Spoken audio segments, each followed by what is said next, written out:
Mina olen Rahel ja ma tõin teid ühte väga maagilisse kohta, Tallinna vanalinna.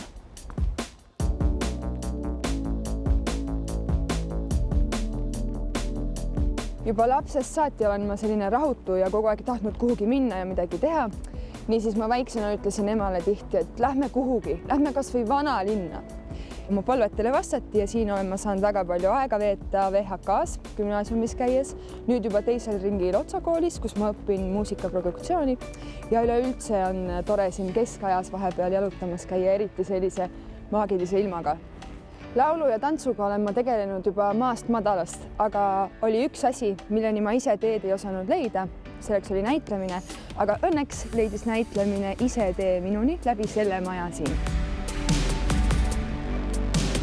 Veeri, eks sulle on Ameerika tšikk, et ta võiks teist nagu julgemalt minna siit kohe. See siin on Eesti esimene põnevusteater, Kellerteater, mis on mulle endale ka väga armas, sest et ma teen siin samamoodi paaris tükis kaasa ja parasjagu käibki uue etenduse proov.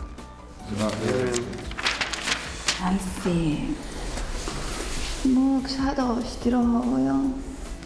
Selle tüki nimi on Marie Roger mõistatus ja minul on seda muidugi väga põnev jälgida, sest et siin kehastab Meelis karakterit, keda ka mina olen varem mänginud, Auguste Dupini.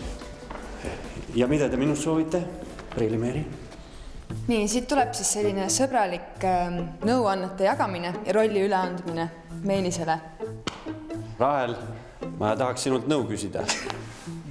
Mida soovitaksid mulle, et mu roll õnnestuks?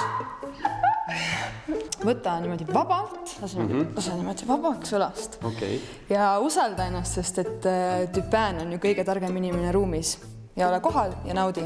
Aga sina ka.